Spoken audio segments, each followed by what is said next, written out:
Jiro here for Umbra Games with a review of Redout, played on PlayStation 4 for the review, also available on Xbox One on the August 2017 release date, and originally released on PC in September of 2016.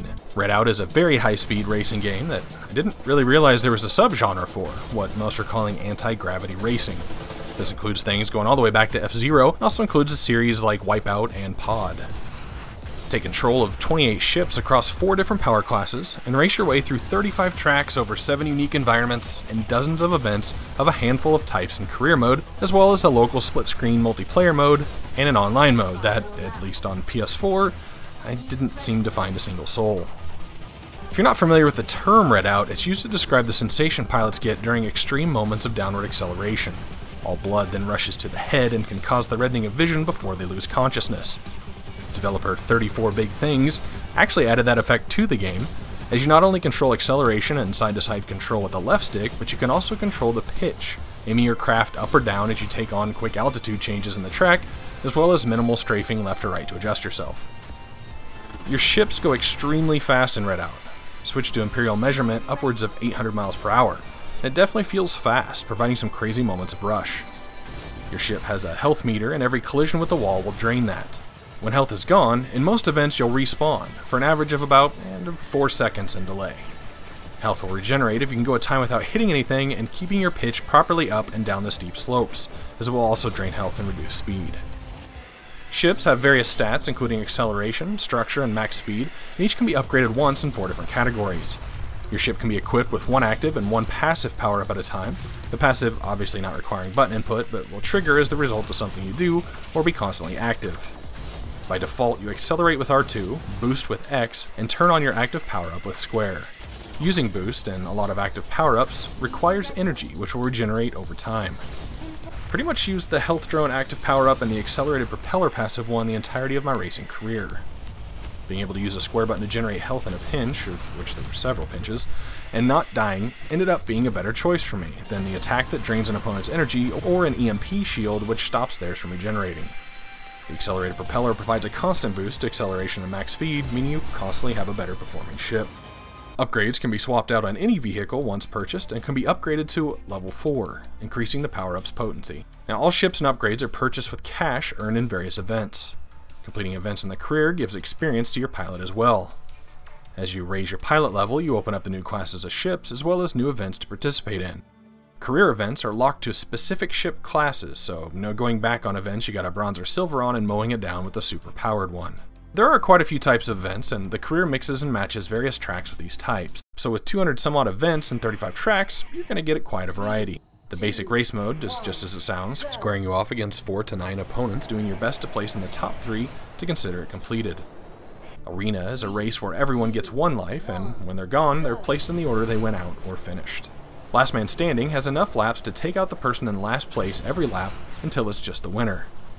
Survival gives you 1 life to survive as many checkpoints as possible as the timer counts down, and hitting checkpoints will add some seconds to the clock, but you also have to watch out for EMP mines all over the course that drain your health quickly. Now, there are a couple of neat ideas in a couple of event types, like speed, where your goal is to make a certain lap time, but every second you're over a target speed for the course, a second timer counts, and deducts that time from your lap time to give you a final score. One other really neat, although long and a bit frustrating at times, is what they call the boss races, where they basically take all the courses from a planet and stick them end to end with a teleport taking you to each in one longer race, often with 2 to 3 laps.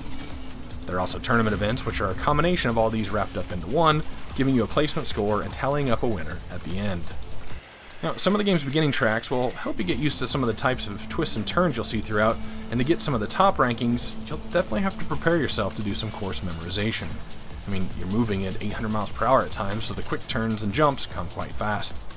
Most of the early tracks have the shielded rails to stop you from leaving the edge of the course, but keep in mind that won't save you on your jumps. As you get into more advanced tracks, it all of a sudden turns into Mario Kart's Rainbow Roads on speed. I'll admit, some of the courses on Europa had me skipping career events because they become frustrating very quickly. Now, my understanding is that Europa was added content to the original release on PC, and part of what's packaged in this Lightspeed edition we received on consoles. Europa is full of these tube-type things that maybe I just never figured out how to operate them correctly, but they usually ended up with me crashing. And in the modes where you only have 1 life, it just wasn't working for me. To finish the game, you have to complete a Class 4 tournament event that opens up when you hit pilot level 36. so you can pick and choose your events to some degree. If the ridiculous number of career events aren't enough for you, you can actually go back and even earn platinum medals by meeting certain requirements. I think I completed about 85 of the 200. Now I hope this game is intended to be played by bouncing off walls for quick turns. Hitting the brake while taking corners seemed to reduce speed an overly drastic amount, so it never felt quite right to do it that way. This definitely changes the way you play, going through the bouts of bouncing and stretches of trying not to hit anything to get that life back that you just lost. If the game is not intended to be played like that, then the controls aren't nearly tight enough, as I had a great difficulty maintaining control at high speeds, especially around corners, which seems like it would be the point. One other way to earn money is to accept random contracts that show up offered by the various ship manufacturers. The contracts will be to race 5 consecutive events with one of their models, or take your next event without power-ups and still place, or win 2 gold medals in a row. If you back out of a contract by equipping a power-up or changing a car, sometimes there's a financial penalty, but the rewards are usually pretty good if you can pull them off. Now, I do wish the upgrade system of vehicles was a little more alluring. Again, unless I'm missing something, there was one manufacturer that provided ships with 3 stats very high, and I never saw a reason to switch from them. As the classes opened up, I often had enough cash to buy that model and all of its upgrades, and it was there when I was ready to use it. As I ended up with a ton of cash, I would just unlock cars and power-ups I wouldn't use en masse for the trophies and the completion percentage. From what I can tell, it seems like your AI competitors also have a passive and active power-up picked randomly when an event begins. I say this because I had some extreme difficulty on one particular event where I felt really good about my run, and the multiple times I tried, I couldn't catch first place to save my life. I backed out of the event and went back in and won the match easily.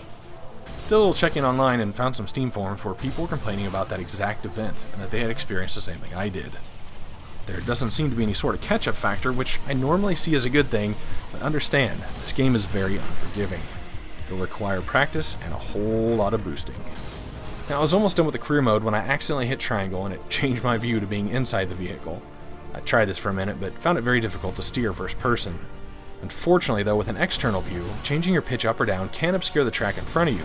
On some of the jumps, on Neptune for example, an obscure view is one of your most difficult competitors. Graphically, Redout looks pretty sharp in action.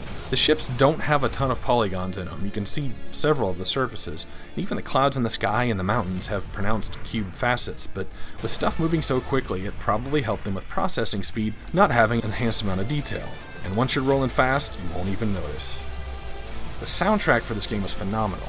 I mean, yes, I personally enjoy a good amount of electronic music, so I'm a little biased, but the thump of the bass and the drive of the beat, and the way the score changes when you're in the air or underwater really adds to the overall experience.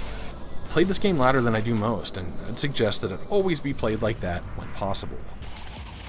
If you're interested in checking out a full race, I have posted the last race of the final career event on the channel, with a link through the card that should be showing up now. Redout provides a level of speed you can feel and looks good while doing it, provides several event types, a huge career mode, several ships with a ho-hum upgrading method, power-up options that really seem like there are only 1 or 2 real choices, some severe difficulty spikes, track memorization suggested, and quite a bit of practice required. In fact, it's probably one of the more difficult racing games I've ever played. Rated as an anti-gravity racing game, Redout lands at a 73 out of 100 on a true 1 to 100 scale, with 50 being an average game. This is Jiro from Umbra Games. Thanks for watching.